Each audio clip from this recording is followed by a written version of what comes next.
Hello guys, so welcome to our video. So in this video, we will be reviewing Pinduoduo's latest result, which is their second quarter 2024 financial results.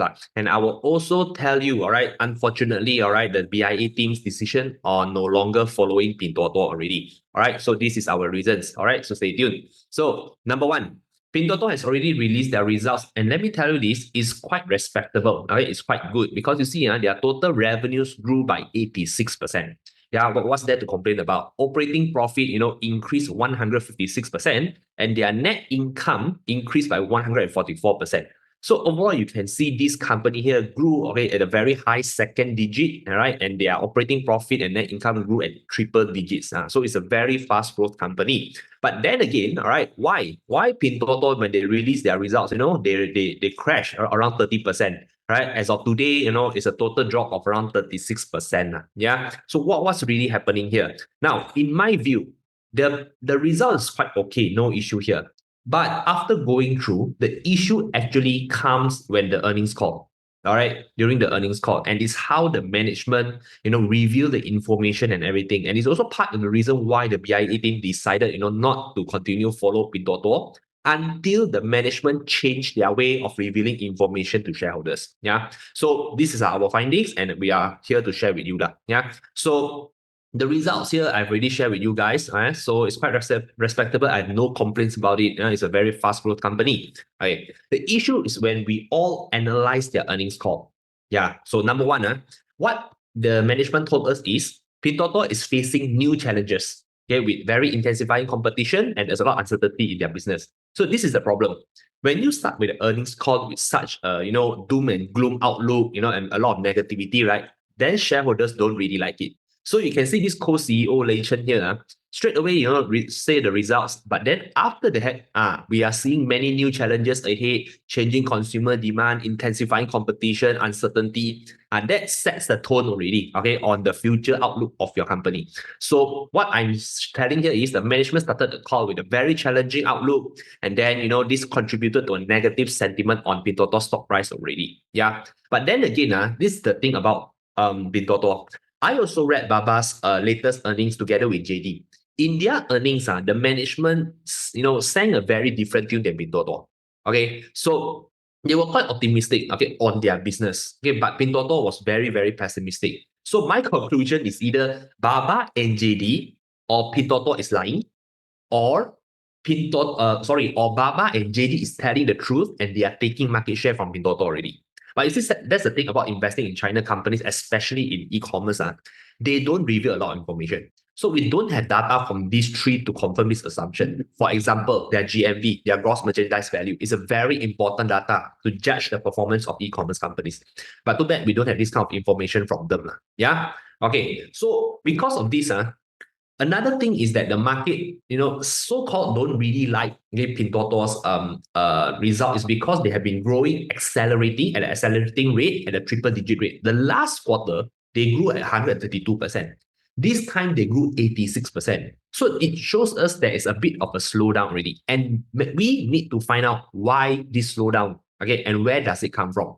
Then again, we don't have this data to know the revenue contribution percentage from Pinduoduo, either from China or international business. Because you see, you tell us you slow down. I want to know, is it because of from China's business slowdown, or is it from international business slowdown?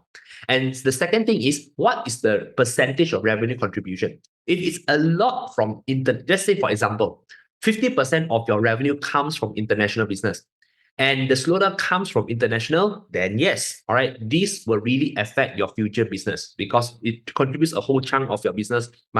So if international slow down, I want to know this kind of information. But too bad, I don't have this. Okay, so let's move on. This is the one I'm telling you. Let's say, for example, Baba, right? You see, their Taobao Tmall group, steady growth GMV, positive trend. The CFO also say they are winning the mind share of our consumers, high single-digit growth, robust revenue growth. So it seems that, Baba is quite confident on their e-commerce business. And let's move forward to JD. JD, well, they are quite confident also. We expect JD's profit and profit margin to increase year on year. It's a very different tune than Pinduoduo, right? Then the CEO are even more optimistic. China has the world's largest e-commerce market, got the infrastructure. We believe this market will keep expanding over time. The retail market, tremendous opportunities for growth, and there remains significant room for expansion. Online sales still have opportunity to continue to grow. And this e-commerce market competition, you see, there's a lot of competition, right? But for JD, they view China's e-commerce industry very vast, very big, and have room for various players, okay, to compete. This is the tone. But you see, let's go back to Pinduoduo above. Wow, very bad. Straight away, you just tell us, okay, changing consumer demand, a lot of challenges, intensifying competition and uncertainty. You just say it like that. Yeah. Okay. So it's a very, very different outlook. Okay. Secondly, one good thing that we managed to find out from Pinduoduo is they are actually investing into their platform already. You see, e-commerce business, especially in China, is a very, very competitive landscape. So what are they doing right now? Currently, at least they reveal this kind of information to us. What they told us is they are starting to improve the platform already. What they are doing this? They are doing it by rewarding good merchants and removing the bad merchants. So of course, there are some information that they reveal to us is they are investing 10 billion renminbi in the first year to reward the good merchants by lowering transaction fee. When you lower transaction fee, it will encourage people to come in. And then they also want to remove the bad merchants. And moving forward, they will also have strict oversight already on product quality. Because Temu has been quite notorious currently, that the reputation, to give subpar products or even fake products. And it's very bad for, Pinduoduo and Temu's brand. Yeah. So they want to do this right now to prevent substandard goods and protect consumer rights. All right. So this is why they want to do this. It's to improve the quality of the products sold on Pinduoduo platforms, so that this platform here, it won't become like I want to get cheap products or subpar products, I go to Temu. No, you want to change the perception. I want people go to Temu to get high quality products, affordable and yet high quality product. This is the perception that they want to change right now. Okay, so because of this, right, this is what we speculate. Because you are removing merchants, literally. Because I do not know information also from you. Your previous quarter's growth, you grow at triple digit and an accelerating rate. Is it first contributed by these merchants here? The bad merchants? All right. And second question, is it because of your international business? Because Pinduoduo's business, they have been thriving very well in the EU and the US. So I need information also. How much is your revenue contribution from EU and US, which is your international business? And it's a lot, okay? And that means your growth technically comes from international. So that's why we need this kind of information in order to make a better decision as a stock investor. So moving forward, when you do this kind of investing, I'm not saying it's bad. It's good because you are maintaining the quality. You are willing to think long term. You want to maintain the quality of your platform by only rewarding the good merchants. You don't want the bad merchants that deliver fake products, and then you scam the consumer. It's very bad. So moving forward, we can only speculate this will affect, the gross merchandise value and the margins, which also means the revenue growth and profitability will be affected. We can only speculate because Pinduoduo never tell us what is their GMV, how is their growth. They never tell us that. Okay. Third, this is the thing. Pinduoduo's high growth is not sustainable and will revert back to slower growth, and the profitability will decline. In the earnings call, I tell you, many times they've been keep on telling us that the profitability will decline. You see, I show it to you. Here, the CEO profitability will decline. Unavoidable that profitability will turn lower over the long term. Our profitability may fluctuate short term, but track lower on the long run. So many times they've been telling us profitability will be low, but this is my problem here. I have no issue if your profitability goes lower. Because for example, Amazon's margin has always been very thin. No issue. Right? Because why we are okay with it? Because they communicate to us that you are investing into infrastructure. You want to build the ecosystem, and that's why you are keep on reinvesting to your business. And then we understand why your margin is so low. It's justified because you want to strengthen the business. Okay, but too bad. Pinduoduo's earnings call is really bad in the sense that they never tell us what are they really doing, which I think is because of the very intense competition there. So they don't want to reveal a lot of the strategy so that their competitors know what are they doing. But this backfires also because shareholders don't really know what you are doing. So what they're telling us is this, they say they will be investing in the platform and stuff, and that's why your profitability will become lower. But then again, I need more information. Why your profitability will decline, or whether your this decline, is justified or not, and why are you supporting this strategy over the long term? So everything here is quite unknown. Otherwise, we as the shareholders, we can only see the business is getting lesser lesser profits as they grow bigger. So I'm very unclear on what are they doing currently. Okay. Next thing, Pinduoduo's global business is facing problems. Okay, why? Because the CEO keep on telling us the global business is facing issues. But this is the thing that makes me very annoyed, because they never tell me what's really happening. You see, the words that the CEO use, and this is also why contributes the stock price drop. Pay attention. First, he used this kind of word: external environment, uncertainty, non-business factor. Then again, external environment, non-business factor, uncertainty, external factor. My question, what do you mean by using these kind of words here? I do not know, because you see, this CEO gave a very problematic and bleak outlook on the global business. And the explanations, that's why you see, it's quite vague and very general. So you tell me, you say your global business is challenging. You use these four words here. These are the four words that they keep on repeating. So what does it really mean? And you never even tell us what are you doing to tackle this problem. So there's a lot of unknown, very secretive. Then not only that, another thing I mentioned earlier just now, you said your global business is having problems, right? Very important for me to know what is the revenue contribution percentage from your international business. Because if it's a very small percentage, let's say only 10 or 20%, right? Then maybe I can justify, that your business drop, it's not from the international business. Maybe it's from the China side. So there's a lot of consideration, analysis that we need, from this kind of information. Again, too bad we don't have this kind of information. Yeah. So it's quite annoying, to see the management, use this kind of very vague general words. So that's why we don't like. Okay. Yeah. What else? Okay. Next thing. Now, this is why global e-commerce companies may face some problems, not only for Pinduoduo, but for Alibaba shareholders. Do take note also. Why? Because throughout my research for Pinduoduo, it seems there are already stricter rules and import charges by the US and EU already. Okay, why? You see, not only for Pinduoduo affected, but China's Temu, Shein, and also Alibaba will also get affected one. Okay, you see, here. The European Union is drawing up plans to impose custom duties on cheap goods bought from Chinese online retailers, including Temu, Shein, and AliExpress. AliExpress belongs to Alibaba. Okay, and last quarter, the latest quarter, their international growth, is AIDC, grow at 32%. And again, this 32%, how much is actually contributed from the EU and the US? Again, we don't really know. All we know is that there are already, these kind of restrictions coming already. So, for example, you see, because last time, why these e-commerce companies can grow so fast is because there's a loophole.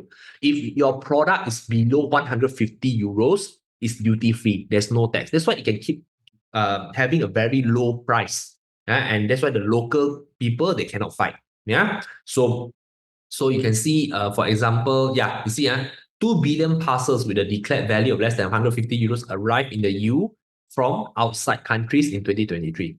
So it seems that a lot of the growth internationally from these e-commerce companies, come from EU and US, because they do their business a lot from there.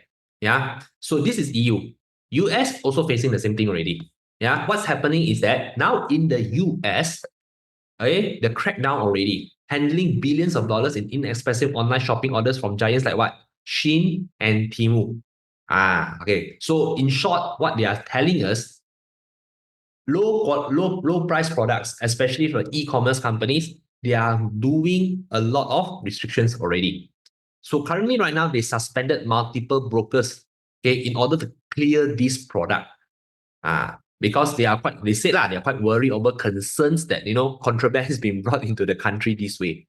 So what are they doing is they increase inspection, they suspend multiple brokers. So what does this mean? It may means also, all right, e-commerce companies, Temu, which is Pinduoduo, Alibaba or Shein, their growth may be affected because it's quite slow right now to gain approval because there's increased inspection. The brokers are also lowered already. So it will affect the growth moving forward. Yeah. So again, it's the same thing like in the US, there's a loophole. The crackdown comes as more than 1 billion packages, averaging around $50 in value. Okay. Do not need to get taxed. That's why. That's why. Okay. So they forecast, arrive in this year driven by robust consumer demand by these Chinese factories and stuff. So, e-commerce powerhouse Shein, okay, and Chinese-owned retailer Temu, which is by Pinduoduo. All right. So they are the ones that got affected. Same thing. Okay. So I believe because of these restrictions by EU and also by the US, this is the one that contributes to Pinduoduo's slower growth this quarter. Although they never tell us. Okay, you see, because this one you see above, this business, you see, this CEO, they just use this word external environment, uncertainty, non-business factor, external factor. My problem with Pinduoduo's earnings call this time is why you don't want to tell us straight. Why you don't want to tell us straight? Because there's restrictions from the EU, and there's tariff coming in. Why you don't want to be honest with the shareholders? You are being vague, you are hiding information, and this is something that we don't like when we want to invest in a company because we are flying blind, right? So after researching, I feel, all right, the drop here from 132 last quarter dropped to 86 already. I suspect, because they never reveal information to us, but after I research, I suspect it's because of this. And that's why the growth, although very high, but it's lowered to 86% from the previous quarters, 132%. Okay. So when we want to invest in a company, what we want is a lot of very transparency, a lot of information. Why, for example, the BIA team, although the price, let's say last time dropped for C Limited, for example, why the team is still continuing to follow up and very confident they have been performing well is because, let's say, for example, C Limited, they do give us a lot of information. Like, for example, here, they just did a seller summit 2024, quite recent only, quite recent. So we as shareholders, we can see what kind of things that you have done, the data, about your business, a lot here. And let's open one.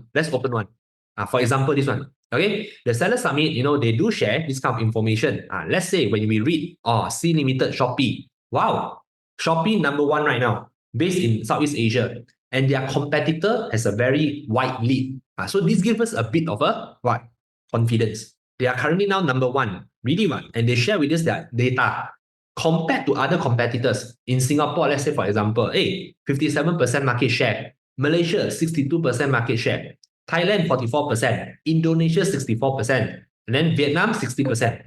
So this kind of information is the ones that give us confidence. But of course, I do know when you give this kind of information, your competitor, although you didn't name, I do know competitor 1 and competitor 2, right, is highly likely Lazada and also other competitors. Yeah. So when we see this kind of wide lead, yes, okay, SE, is still performing well in Southeast Asia. So there's a very big difference here. Pinduoduo price drop, but then it didn't give us confidence because this management for this quarter's earnings call, is quite vague, very secretive. We don't have a lot of information, so we don't really like it.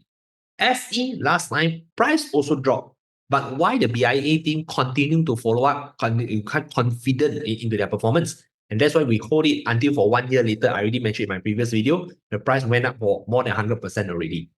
It's because we got data, we got visibility, we can see how they perform in the future.